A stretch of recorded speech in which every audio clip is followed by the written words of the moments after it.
Hello students, last class में हम लोग डिटरमिनेंट में डिफरेंशिएशन एंड इंटीग्रेशन वाला पार्ट कर रहे थे, है ना। तो आगे चलते हैं। नेक्स्ट टॉपिक है multiplication of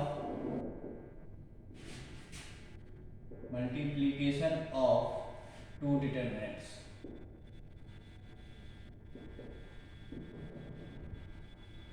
multiplication of two determinants, ठीक है। जैसे हम लोग मैट्रिसेस में दो मैट्रिसेस को मल्टीप्लाई करना, मैट्रिसेस का मल्टीप्लिकेशन दो तरीके से होता है। एक यदि किसी स्केलर नंबर से कर रहे हैं तो, और दो मैट्रिसेस का है तो वैसे ही डिटरमिनेंट्स में भी हम स्केलर नंबर से मल्टीप्लाई कर सकते हैं। तो स्केलर नंबर वाला तुम्हें पता है, कोई भी एक रो या एक कॉलम में मल्टीप्लाई होता है, ठीक है ना। तो अब हम पढ़ने जा रहे हैं दो डिटरमिनेंट्स का भी मल्टीप्लिकेशन, ठीक है। तो सबसे पहले यहां लिखेंगे two determinants of same order can be multiplied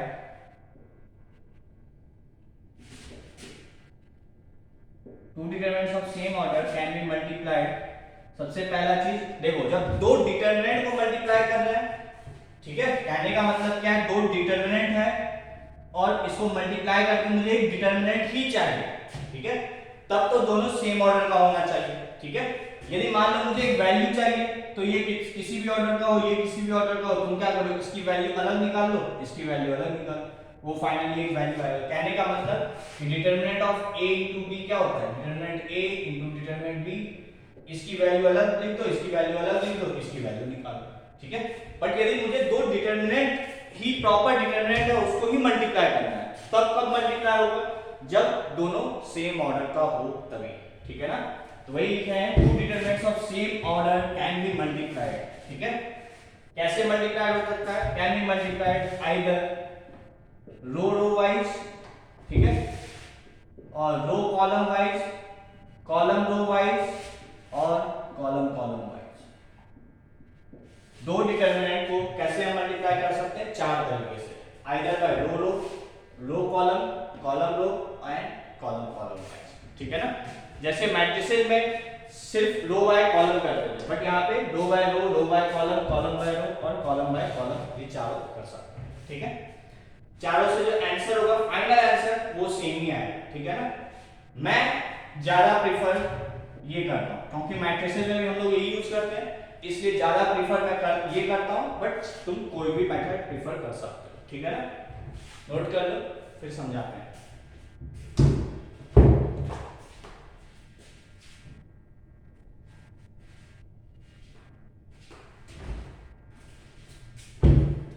ठीक है, यहां तक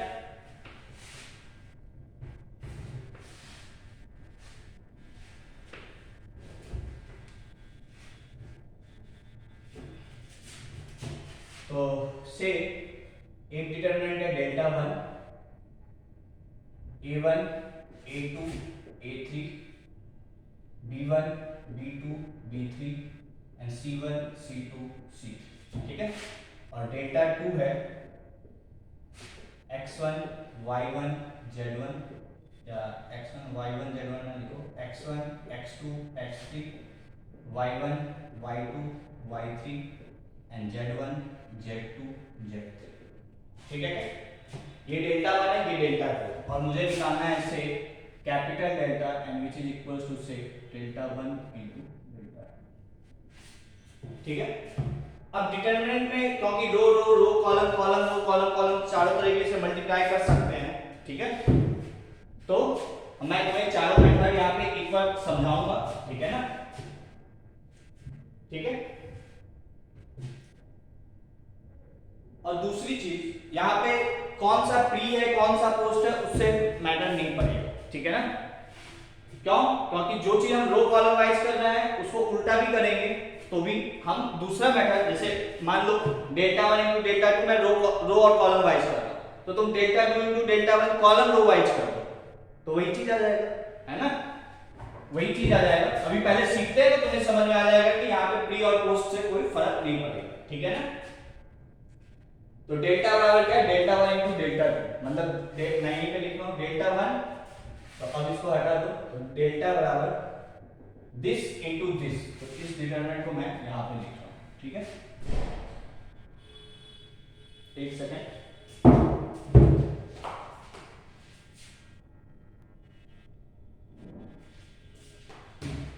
ठीक है।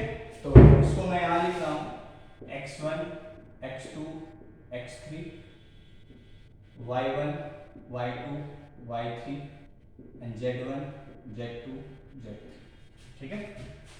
इसको निकाल, तो अब जो नया डेल्टा आएगा वो मैं यहां लिखूंगा, ठीक है। देखो इसमें भी 3 रो है, इसमें भी 3 रो है, 3 कॉलम है, 3 कॉलम है, यहाँ भी 3 रो है, 3 कॉलम ही आएगा, ठीक है ना, फर्स्ट थिंग। अब सबसे पहले जो हम लोग मेथड प्रीफर करेंगे, क्या, रो एंड कॉलम वाइज। मैं सबसे पहले इसको समझा रहा हूं, ठीक है, रो एंड कॉलम वाइज। क्या, तो देखो जैसे मैट्रिसेस में करते हैं, इसमें इस तरीके से मूव करो और इसमें इस तरीके से, मतलब a1 x1 प्लस आगे बढ़ो तो इधर नीचे, इधर का रो इधर का कॉलम, पहले रो है तो रो और दूसरा का कॉलम, ठीक है। तो a1 x1 plus a2 y1 plus a3 z1, ठीक है, कोई दिक्कत। अब देखो सेकंड चीज, अब ध्यान से देखो, ये तो पहला एलिमेंट हो गया, अब इसका मल्टीप्लिकेशन तुमको इसके साथ करना है, ठीक है। अब नेक्स्ट क्वेश्चन आता है सर इसको लिखेंगे क्या, तो तुम चाहो तो यहां पे भी लिख सकते हो, चाहो तो यहां पे भी लिख सकते हो, ठीक है। जैसे मैट्रिसेस में क्या होता था, मुझे यहीं पे लिखना होता था, बट यहां पे ऐसा नहीं है। मैट्रिसेस में ट्रांसपोज और ओरिजिनल मैट्रिक्स दोनों अलग अलग माना जाएगा, बट यहां पे चाहे इसको यहां लिखो तो फिर एक ऑर्डर फिक्स हो जाएगा, तो चाहे यहां पे लिख के डिटरमिनेंट निकालो, चाहे यहां पे लिख के डिटरमिनेंट निकालो, आगे दोनों के डिटरमिनेंट वैल्यू तो सेम ही आती है ना। तो इसलिए हम यहां पे भी लिख सकते हैं, चाहो तो तुम यहां पे भी, बट यदि नेक्स्ट एलिमेंट यहां लिख दियो तब फिर ऐसे ही चलेगा, ठीक है ना। यदि यहां लिख दियो तब ऐसे ही चलना है, ठीक है। तो इसका मल्टीप्लिकेशन इसके साथ, तो चलो मैं यहीं पे लिख रहा हूं a1 x2 plus a2 y2 plus a3 z2, ठीक है। नेक्स्ट इसके साथ है ना, इसका इसके साथ और इसका इसके साथ, a1 x3 plus a2 y3 plus a3 z3, ठीक है क्या। अब इसका इसके साथ करो तो क्या होगा, b1 x1 plus b2 y1 plus b3 z1, ठीक है। अब इसी में लिखना, अब नेक्स्ट एलिमेंट के लिए फिक्स है स्पेस यही लिखना, यहां नहीं, ठीक है ना। ऐसा नहीं कि आधा रो या आधा कॉलम है, ऐसा नहीं करना। तो यहां क्या आ जाएगा, b1 x2 plus b2 y2 plus b3 z2, ठीक है। फिर इसका इससे तो आ जाएगा b1 x3 plus b2 y3 plus b3 z3, ठीक है क्या। फिर इसका इससे तो c1 x1 plus c2 y1 plus c3 z1, c1 x2 plus c2 y2 plus c3 z2, c1 x3 plus c2 y3 plus c3 z3, ठीक है। पहले इसका इससे, फिर इसका इससे, फिर इसका इससे, तो ये एक रो या एक कॉलम है। फिर इसका इससे, फिर इसका इसी से, फिर इसका इसी से। तो इधर का देखो रो वाइज मूव कर रहा है, इधर कॉलम वाइज मूव कर रहा है, इसलिए इसका नाम दे दिया गया है रो कॉलम वाइज, ठीक है। तो ये हो गया दो डिटरमिनेंट का मल्टीप्लिकेशन, ठीक है क्या। आई होप क्लियर होगा, नोट कर लो इसको, ठीक है।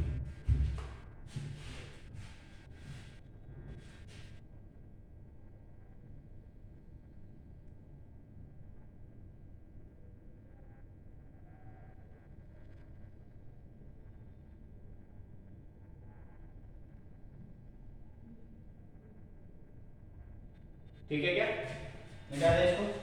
तो ये हो गया बेसिकली रो कॉलम वाइज, ठीक है ना। मैं यहीं पे मिटा रहा हूं।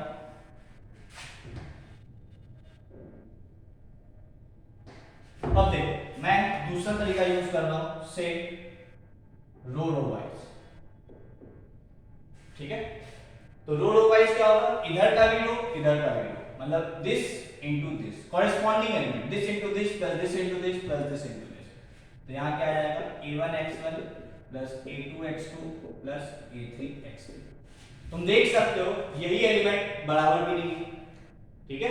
तो ऐसा नहीं जो मैं चारों कर रहा हूं row row column column row column column row, वो चारों डिटरमिनेंट एक ही जैसा बनेगा, नहीं, हर एक डिटरमिनेंट का एलिमेंट अलग अलग होगा।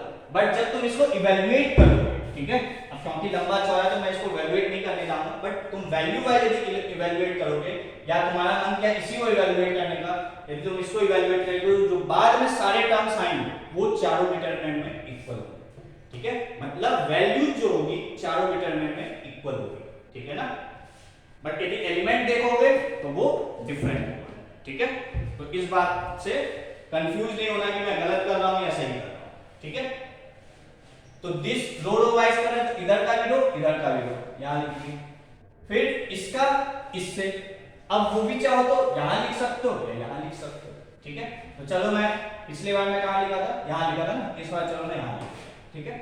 तो क्या होगा a1y1 plus a2y2 plus a3y3, ठीक है। फिर इसका इससे a1z1 प्लस a2z2, सॉरी यहां पर देखिए y2 आएगा ना, प्लस a3z, ठीक है क्या। फिर इसका इससे तो ये आ जाएगा b1x1 plus b2x2 plus b3x2, फिर इसका इससे तो b1y1 b2y2 b3y3। I hope तुम्हें ये पार्ट समझ में आ रहा होगा, है ना, ठीक है। मान लो इसका इससे तो c1z1 c2z2 c3z3, तो c1z1 plus c2z2 plus c3z3, ठीक है। अब फिर से इसका अभी कैसे किए हैं देखो, इसका पहले इससे फिर इससे फिर इससे वो यहां आ गया, फिर इसका इससे इससे इससे यहां आ गया, अब इसका इससे इससे मतलब c1x1 plus c2x2 plus c3x3 c2x sorry c1y1 plus c2y2 plus c3y3 c1z1 plus c2z2 plus c3z3, ये हो गया। तो ये हो गया रो रो वाइज, ठीक है। इसमें भी रो इसमें भी रो, ठीक है, इसलिए नाम पड़ेगा रो रो वाइज, ठीक है क्या, ठीक है। तो यहीं पे मैं चालू कर देता हूं कॉलम कॉलम वाइज, ठीक है। तो कॉलम कॉलम वाइज मैं चारों एक बार बता देता हूं, ठीक है ना, जिससे तुम्हें कोई कंफ्यूजन ना रहे, ठीक है। कॉलम कॉलम वाइज तो इसका भी कॉलम इसका भी कॉलम, मतलब a1x1 plus b1y1 plus c1z1, तो देखो सेम एलिमेंट नहीं आया ना, b1y1 प्लस c1z1, ठीक है। मैं इसी में चेंज कर रहा हूं, ठीक है ना। फिर चलो मैं इसको मिटा दूं नहीं तो कंफ्यूजन होगा,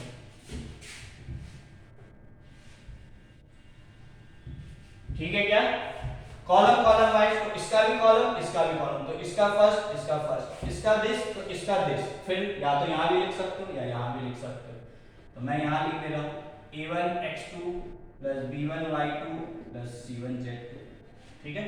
फिर इसका इससे वो यहां लिख a1x3 plus b1y3 plus c1z3, ये हो गया। अब इसका इससे मतलब a2x1 plus b2y1 plus c2z1, फिर इसका इससे तो a2x2 plus b2y2 plus c2z2, फिर इसका इससे तो a2x3 plus b2y3 plus c2z3, ठीक है क्या, दिस इनटू दिस, ठीक है। अब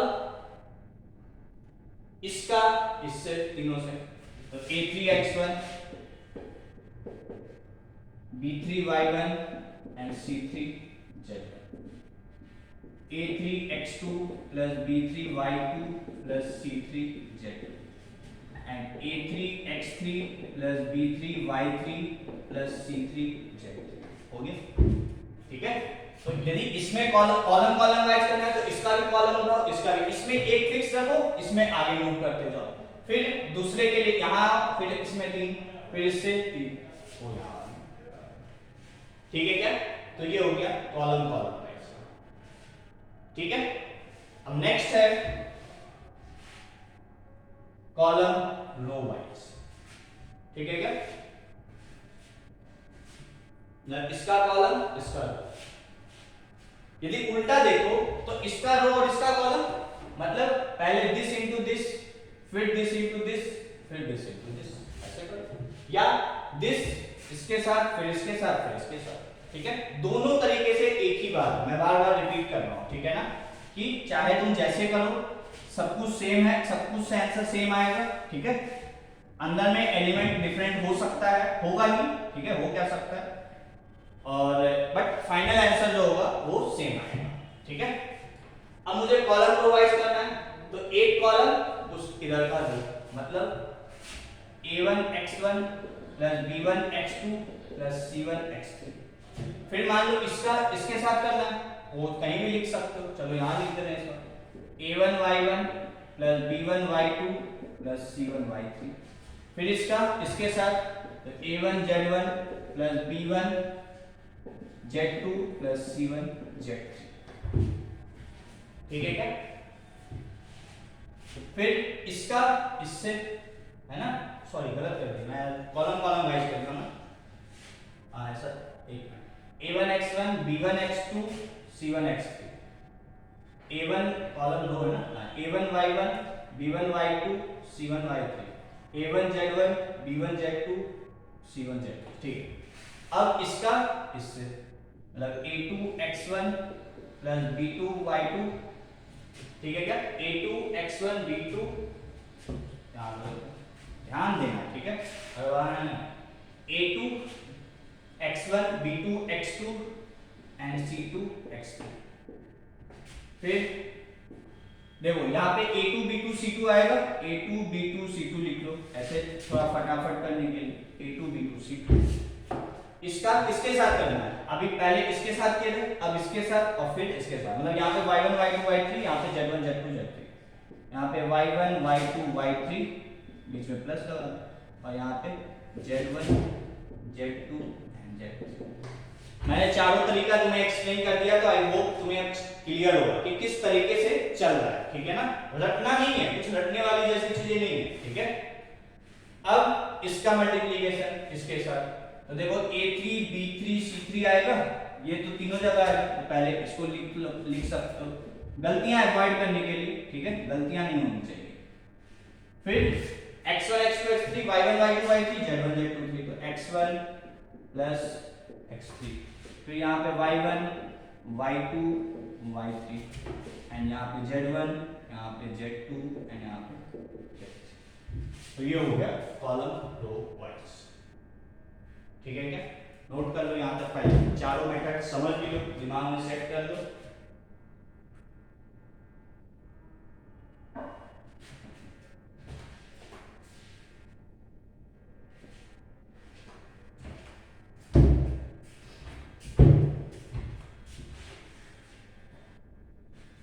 ठीक है यहाँ तक?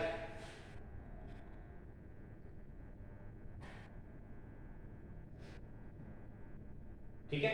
अब देखो क्या है यहाँ पे ज्यादा इंपॉर्टेंट क्या है, इन दोनों को मल्टीप्लाई करना इंपॉर्टेंट नहीं है, ठीक है? ये तो चलो आना ही चाहिए, एक दो क्वेश्चन उस पर भी कर लेंगे, बट इंपॉर्टेंट यहाँ पे क्या है इस टॉपिक में, जो तुम्हारे लिए हेल्पफुल होगा, कि इन दोनों को मल्टीप्लाई करना इंपॉर्टेंट नहीं है, ठीक है? ये दोनों डिटरमिनेंट निकालना इंपॉर्टेंट है फ्रॉम दिस डिटरमिनेंट, ठीक है? मतलब तुम्हें ये नहीं दिया होगा, तुम्हें ये दिया गया होगा, इससे यदि तुम ये दो डिटरमिनेंट बना लेते हो तो तुम्हारा कैलकुलेशन बहुत आसान हो जाएगा, ठीक है? पहली चीज, ठीक, इस डिटरमिनेंट से ये दोनों रहेंगे। थोड़ा सा टफ काम है, ठीक है? ऐसा नहीं कि आसान काम, थोड़ा सा टफ काम है, कैसे बनाएं, ठीक है? अब थोड़ा सा बनाने का मैं यहीं से तुम्हें ये देता हूं कि तुम्हें कब समझ आएगा कि ऐसा कुछ हो रहा हो, ठीक है? तो देखो कि x1 x2 x3 x1 x2 x3 x1 x2 x3 तीनों में आ रहा, ऐसे ही y1 y2 y3 y1 y2 y3 y1 y2 y3, ऐसे ही z1 z2 z3 z1 z2 z3 z1 z2 z3। एक चीज रिपीट हो रहा है, x1 x2 x3 y1 y2 y3 z1 z2 z3। ठीक है क्या? दूसरा चीज देखो, A1 B1 C1, A1 B1 C1, A1 B1 C1, तीनों में देखा A1 B1 C1, A2 B2 C2, A2 B2 C2, A2 B2 C2, ठीक है?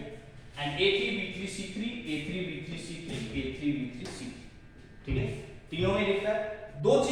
दो पैटर्न मुझे दिख रहा है, x1 x2 x3 y1 y2 y3 z1 z2 z3, और दूसरा A1 B1 C1, A2 B2 C2, A3 B3 C3। अब इससे तुम्हें थोड़ा सा समझ में आना चाहिए कि ये तीनों एक चीज तीनों रो तीनों कॉलम में तीनों रो में आ रहा है, दूसरा चीज तीनों रो में आ रहा है, तीसरा चीज तीनों रो में आ रहा है, या कॉलम वाइज आ रहा है। मतलब यहां से तुम समझ सकते हो कि हो सकता है ये दो डिटरमिनेंट मल्टीप्लाई करके आया है, ठीक है? पहली चीज। दूसरा चीज, दिस प्लस दिस, तीन टर्म लिखा है ना? तीन टर्म लिखा है तो 3 ऑर्डर का डिटरमिनेंट होगा, ये भी एक बता सकते हो। फिर कई बार तुम्हें क्या होगा, ये टर्म गायब मिलेगा, ठीक है? ये वाला टर्म गायब मिलेगा, बट ऑर्डर 3 का डिटरमिनेंट है तो वो ऑर्डर 3 के डिटरमिनेंट से मल्टीप्लाई करके आया होगा। अब ये टर्म गायब होने का मतलब क्या हो गया कि कोई भी जिससे ये मल्टीप्लाई हुआ होगा उसमें कोई भी एक जीरो होगा, तब 0 into any number 0, 0 into any number 0, 0 into any number 0। देखो ये तीनों 0। यदि ऐसे ही मान लो C1 C2 C3 0, तो ये भी 0, ये भी 0, ये भी 0, ऐसे यहाँ पे भी तीनों 0, ऐसे यहाँ पे भी तीन। तो ऐसा नहीं कि हमेशा तीन टर्म ही मिले, दो टर्म भी मिल सकता है, ठीक है ना? बस तुम्हें ये थोड़ा सा देखना है कि किस क्या कॉमन चल रहा है तीनों रो या तीनों कॉलम में, और कैसे मैं इससे ये दोनों बना सकता हूं, ठीक है? अब यहाँ पे actually column row wise multiply हो, अब चाहे तुम ऐसे लिखो चाहे तुम ऐसे लिखो, उससे तो कोई फर्क पड़ना नहीं है ना? अब देखो यहाँ पे क्या है, x1 x2 x3 x1 x2 x3 x1 x2 x3, मतलब एक डिटरमिनेंट में एक रो या एक कॉलम क्या होगा, x1 x2 x3। मान लो ऐसे लिख दी, तब इसमें देखो y1 y2 y3 y1 y2 y3 y1 y2 y3, उसको यहाँ पे लिख दी, z1 z2 z3 यहाँ लिख दी, एक डिटरमिनेंट हो गया। अब इसको किससे मल्टीप्लाई किए होंगे, तो देखो a1 b1 c1 a1 b1 c1 a1 b1 c1। यदि मैं यहाँ पे, क्योंकि कॉलम रो वाइज के इसलिए इस तरीके से लिख रहा है, यदि मुझे बनाना होता तो मैं इसको a1 a2 a1 b1 c1 ऐसे भी लिख सकता हूँ, ठीक है? a2 b2 c2 ऐसे लिख सकता हूँ, a3 b3 c3 ऐसे लिख सकता हूँ, ठीक है? तो देखो यहाँ पे क्या लिखा मुझे, a1 b1 c1, तो मैं उसको यहाँ लिखा। अब इन दोनों को मल्टीप्लाई करो, this into this, this into this, this into this, देखो यहाँ, ठीक है? फिर this into this, this into this, this into this, यहाँ आना, this into this, sorry this into this, this into this, this into this. तो ये सब चीज पैटर्न है कि हम यदि ऐसा कुछ दिख रहा है मुझे, तो मैं यहां से कोशिश करूंगा ये दोनों डिटरमिनेंट बनाने का। अब ये दोनों डिटरमिनेंट क्यों आसान हो जाएगा, इसको इवैल्यूएट करना एक टफ काम है। यदि ऐसे इस तरीके से दिया जाए तो मुश्किल में फंस जाओगे, है ना? इतना लंबा कैलकुलेशन, और एग्जाम में तो मुझे लगता है पता नहीं क्या क्या कर बैठोगे और कितना टाइम है, ठीक है? टाइम भी इंपॉर्टेंट है। यदि मैं ये दोनों डिटरमिनेंट बना ली, मान लो इसमें 0 0 0 आ जाता सपोज, तो इसकी वैल्यू 0, तो पूरा ओवरऑल क्या होगा, वैल्यू 0। अगर तुम इतने लंबे कैलकुलेशन को सॉल्व कर दो, उसका आंसर क्या आएगा, 0। यदि मैं इससे ये बनाने में कामयाब हो जाऊं, ठीक है, मतलब आंसर मेरा आसानी से आ जाएगा, ठीक है? तो इंपॉर्टेंट क्या है यहाँ पे, मल्टीप्लाई करना इंपॉर्टेंट नहीं है, इंपॉर्टेंट है इससे ये लिखना, ठीक है? इससे ये लिखना, ठीक है ना? इससे ये लिखना इंपॉर्टेंट है, ठीक है? पहली चीज, ठीक है? और तो फिर मल्टीप्लाई करना है वो तो कर सकते हो, वो तो एक आसान था, ठीक है ना? तो नोट कर लो यहाँ तक। हम लोग अभी करेंगे इस पे काफी क्वेश्चन मैं करूंगा, 4-5 क्वेश्चन करूंगा, ठीक है? जिससे तुम्हें समझ में आएगा कि इससे ये कैसे दिख रहा है, ठीक है? बट पहले इसको नोट कर लो, नोट कर लिए होगे तो 1-2 क्वेश्चन मल्टीप्लिकेशन पे करते हैं पहले, उसके बाद फिर हम इसको आगे बढ़ेंगे, ठीक है?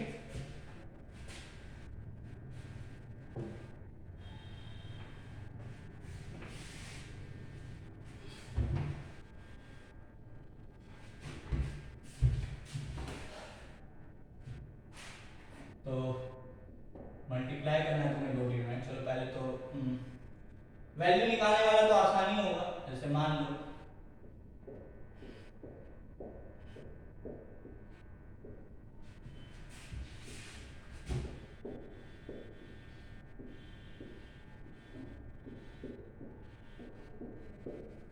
ये, अब मैं मैं इसको क्यों मल्टीप्लाई करूंगा, मैं इसकी वैल्यू अलग निकाल लूं, इसकी वैल्यू अलग निकाल लूं, दोनों को मल्टीप्लाई कर लूं, ठीक है। तो दोनों में से कुछ भी तुम्हारा जो मन करे वो कर सकते हो। चलो यदि इसकी वैल्यू निकालें तो 0 इंटू एनीथिंग 0 माइनस, मैं क्या कर रहा हूं, पहले वैल्यू निकाल के तुम्हें दिखाऊं, फिर मैं मल्टीप्लाई करके भी दिखाऊंगा, ठीक है। 1 0 माइनस 1, ठीक है क्या, प्लस 1 1 माइनस 0, तो ये क्या आ गया 2। इसका आंसर यदि इसको सॉल्व करें तो क्या होगा, इसके और खोल दें तो प्लस माइनस, तो इसके बाद खोलना है माइनस है तो माइनस 7 5 3 जा 15 माइनस 7 2 जा 14, तो ये क्या आ गया माइनस 7, ये तो 0 ही हो जाएगा है ना। तो फाइनल आंसर क्या आ गया minus 7 into 2 that is minus 14, ठीक है क्या। ये तो हो गया दोनों डिटरमिनेंट को अलग अलग इवैल्यूएट करके तब जो वैल्यू आ गई वो लिखी, ठीक है क्या। ठीक है, तो ये तो जब डिटरमिनेंट में कुछ इस तरीके से आसान से नंबर दिए तब तो आसान से मैं कैलकुलेट करता हूं। मान लो सपोज करो मैं इसको मल्टीप्लाई करना चाहता हूं तो कर देते हैं, से मैं क्या कर रहा हूं रो कॉलम वाइज मल्टीप्लाई कर रहा हूं, ठीक है। तो क्या होगा this into this 0 plus 3 plus 7 मतलब 10, ठीक है क्या। 0 0 0 0 2 प्लस 5 7, ठीक है। 5 0 7 12, ठीक है क्या, रो कॉलम वाइज, ठीक है। 7 0 0 9 0 5, तो 9 प्लस 5 14, 5 प्लस 3 8 7 9 प्लस 2 11 और 0 आएगा, ठीक है। अब इसको इवैल्यूएट कर लो, तो मैं चलो इस कॉलम के अबाउट रो के अबाउट इवैल्यूएट कर रहा हूं, तो क्या होगा 10 इंटू 11 7 जा 77 माइनस 14 7 जा 84 प्लस ये तो 0 हो जाएगा तो प्लस 7 इंटू 84 माइनस 8 7 जा 56, ठीक है क्या। तो ये कितना आ गया, ये -7 तो ये -70 आ गया, प्लस ये कितना है 60 28 है ना, 28 है, कुछ गलत लग रहा है जैसे मुझे, ठीक है। 60 24 28 इंटू 7 तो 56 5 196 है ना, कुछ गलत लग रहा है, ठीक है। 7 इंटू 5 माइनस 4, अच्छा ये गलत था, इसका आंसर 2 आया था है ना, और 5 3 15, ठीक है। चलो देखते हैं, कुछ तो गलत हो गया यहाँ, ये चेक करो सही है कि नहीं। दिस इंटू मैं क्या कहता हूँ, दिस इंटू 0 प्लस 3 प्लस 7 है ना, ठीक है। 3 प्लस 7 10, 0 0 0 0 2 प्लस 5 7, ठीक है क्या। फिर 5 0 7 प्लस 5 12 7 0 0 9 0 5, ठीक है। ये कितना है 5 और ये प्लस 3 8 प्लस 0 7 और ये 1 इंटू 0 0 7, सही तो 9 प्लस 2 11, ये तो सही है। मल्टीप्लाई कर लो तो 10 77, ये गलती 14 6 7 जा कितना होता है 98 ना, ठीक है। 47 जा 98, ठीक है, यही गलती का। तो कितना होगा 80 18 3 21, तो ये कितना जाएगा 210। अब देख लो कितना आंसर -40 आ गया, ठीक है। तो ये तो आसान सा क्वेश्चन था, तो इसकी अलग अलग वैल्यू निकाल के भी मल्टीप्लाई कर सकते हो या दोनों को मल्टीप्लाई कर, दोनों तरीके से आंसर तो सेम ही आता है, ठीक है ना। तो इसको नोट कर लो पहले, फिर आगे बढ़ो।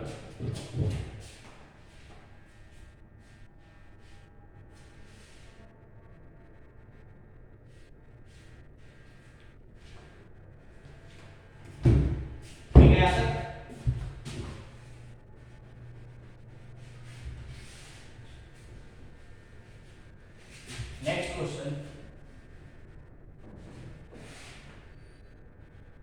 cos A sin A say 1, cos B sin B say 1, cos C sin C say 1, ठीक है। और यहाँ पे है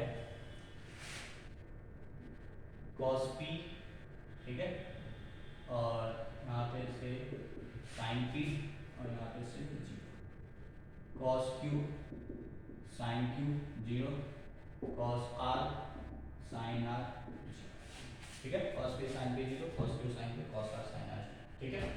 इनको तुमको मल्टीप्लाई करना है, ठीक है, सिर्फ मल्टीप्लाई करना है। यदि मैं वैल्यू पूछूं, मान लो कि इन दोनों का की जो वैल्यू डिटरमिनेंट की वैल्यू आएगी वो क्या होगी, तो देखो इसकी वैल्यू क्या होगी 0, क्योंकि एक कॉलम 0 तो 0, तो 0 into anything 0, तो 0 आ गया इसका वैल्यू। यदि वैल्यू पूछा जाए तब तो क्या है 0, ठीक है। अब मैं इन दोनों को मल्टीप्लाई करता हूं, तो देखो ऐसा नहीं है कि हमेशा मैं रो कॉलम वाइज ही करूंगा, कभी कभी मुझे कुछ अलग सा दिखेगा तो मैं वैसे भी कर सकता हूं, है ना। तो देखो मैं यहाँ पे रो वाइज मल्टीप्लाई करूंगा, क्यों, अभी तुम्हें समझ में आएगा। करो पहले multiply, cos A into cos P, ठीक है, plus sin A into sin P plus 0, ठीक है क्या। फिर इसका इससे यहां लिख दो cos A cos Q plus sin A sin Q, ठीक है क्या। फिर cos A cos R plus sin A और sin R, ठीक है। फिर इसका इस सॉरी मैं दिस इनटू दिस, फिर इसके साथ फिर इसके साथ, अब इसका रो वाइज कर रहा हूं ना, रो वाइज कर रहा हूं। cos B into cos P plus sin B into sin Q plus 0, cos B यहां गलत करते हैं, cos B into cos P plus sin B into sin P ना, फिर cos B into cos Q plus sin B into sin Q, ठीक है। फिर cos B into cos R plus sin B into sin R, ठीक है। फिर इसका ऊपर वाले के साथ, तो cos C into cos P plus sin C into sin P, ठीक है। फिर cos C into cos Q plus sin C into sin P, cos C into cos R plus sin C into sin R, ठीक है क्या, ठीक है यहां तक, ठीक है। तो देखो क्या होगा, अच्छा मिटाना पड़ेगा, है ना। अच्छा मैं यहीं पे मिटाऊंगा, ठीक है, मैं इसको मिटाना नहीं चाह रहा हूं, ठीक है। तो ये देखो क्या लिखा हुआ है, cos A cos B plus sin A sin B क्या होता है, cos of A minus B, मतलब ये क्या लिखा हुआ है, cos A minus B, ये लिखा है क्या, तुम लोग नेक्स्ट डिटरमिनेंट बना के करोगे। ये B minus P लिखा है, अरे cos A minus B क्या होता है, cos A cos B plus sin A sin B, वही तो लिखा है, तो cos C minus P लिखा है ये, ठीक है। ऐसे ही इन सबको भी चेंज कर दो, तो cos A minus Q cos B minus Q और ये cos C minus Q, ठीक है। ऐसे ही इसको चेंज कर दो, cos A minus R cos B minus R और ये cos C minus R, ये हो गया। इसकी वैल्यू क्या होनी है वो तो मैं तुमको यहीं से बता दिया कि इसकी वैल्यू क्या होगी 0। तो वो एग्जाम में क्वेश्चन ये नहीं, ये आ सकता कहेगा इवैल्यूएट दिस। अब यदि तुम इसको खोल के मल्टीप्लाई करने लगे तो तुम खुद सोच सकते हो कितना टाइम लगेगा, है ना। यदि इससे तुम इसको पहले ओपन करके और ये तुम डिटरमिनेंट बना लो, ठीक है ना, तो तुम्हारा क्वेश्चन आसानी से सॉल्व हो जाएगा। समझ में आ रही है क्या बात। तो ये इंपॉर्टेंट है यहां से ये दो डिटरमिनेंट में बनाना, ठीक है ना। इससे ये करना तो सारे बच्चे कर लेंगे, इससे ये करना इंपॉर्टेंट है, इससे ये कर लिए तो क्वेश्चन तुम्हारा सॉल्व, ठीक है। मैं सेम इलस्ट्रेशन दूंगा नेक्स्ट क्लास में, ठीक है ना। बट अभी मैं सिर्फ इससे ये लाया हूं, वो तुम्हें दिखाया हूं कैसा। मैं इससे ये भी लेके आऊंगा, ठीक है ना? ठीक है यहां तक? तो नोट कर लो इसको।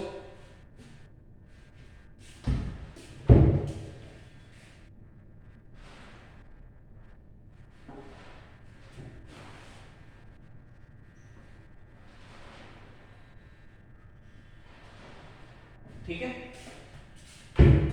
अब इसी क्वेश्चन में यदि मैं सपोज करो इसको रो कॉलम वाइज मल्टीप्लाई करता, ठीक है, तब क्या होता? तो इंसर्ट को मिटा दो,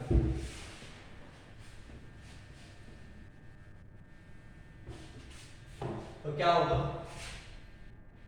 cos A cos P plus cos